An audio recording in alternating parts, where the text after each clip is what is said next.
দেশের উপকূলে সুপেয় পানির সংকট দিন দিন প্রকট হচ্ছে। এই সংকট কাটাতে 2022 সালে চালু হয় বৃষ্টির পানি সংরক্ষণ প্রকল্প। কাগজে কলমে 2025 সালের ডিসেম্বরে প্রকল্পের মেয়াদ শেষ হওয়ার কথা থাকলেও প্রকল্পের আওতাধীন বরিশাল বিভাগের 4টি জেলায় কাজের ধীরগতি সহ নানা অনিয়মের চিত্র উঠে এসেছে ডিবিসি নিউজের অনুসন্ধানে।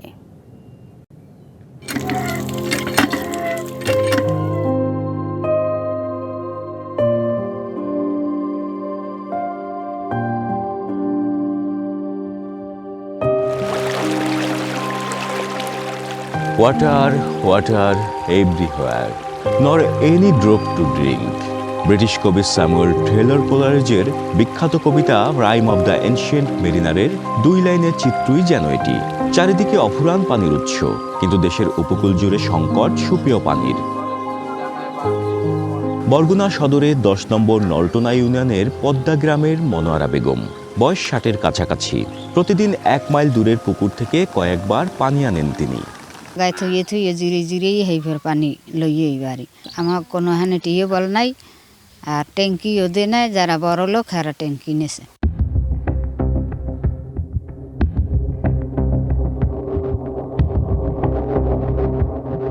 জনস্বাস্থ্য প্রকৌশল অধিদপ্তরের নথি বলছে, জেলায় প্রায় 36 কোটি টাকা ব্যয়ে 5542টি রেইন ওয়াটার হারভেস্টিং ইউনিট স্থাপন করার পরিকল্পনা নেওয়া হয়। তবে অনুসন্ধান বলছে ইউনিট বিতরণে হয়েছে ব্যাপক অনিয়ম। প্রকল্পভুক্ত এলাকা ঘুরে দেখা যায়, উপকারভোগীদের তালিকা করেন স্থানীয় এমপি এবং উপজেলা ও ইউপি চেয়ারম্যান।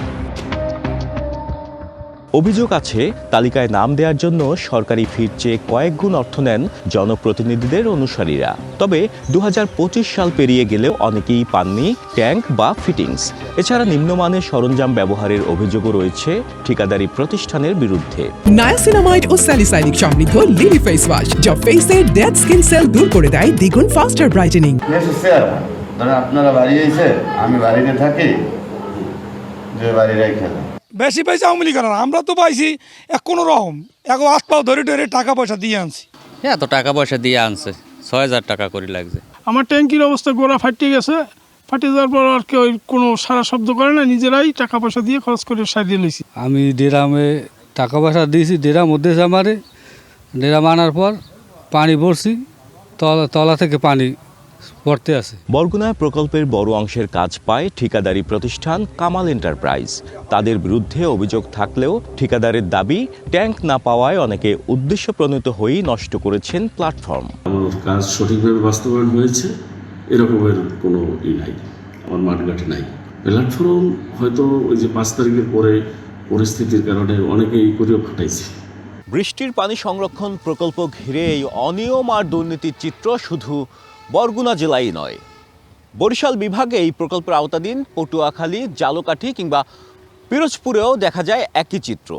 ফলে শীত মৌসুমে যেখানে প্রকট হচ্ছে সুপেয় পানির সংকট, সেখানে এখনও উপেক্ষিত থেকে যাচ্ছে ভুক্তভোগীরা।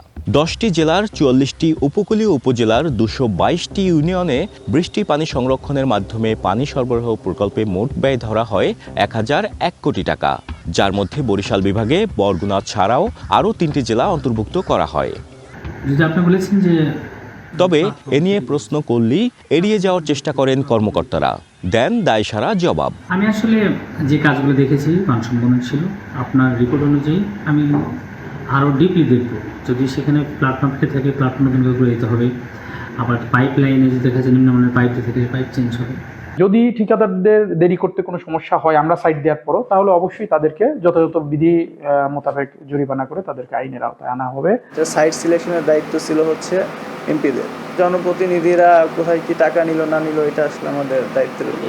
প্রকল্পটির মেয়াদ শেষ হয় ডিসেম্বর 2025-এ। তবে কয়েক দফা চেষ্টা করেও পাওয়া যায়নি প্রকল্প পরিচালকের বক্তব্য।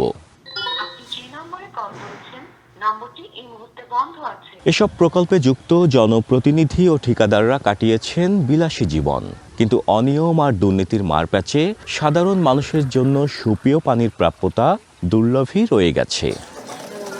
Ziyad Mahmud, DBC news, Barishal.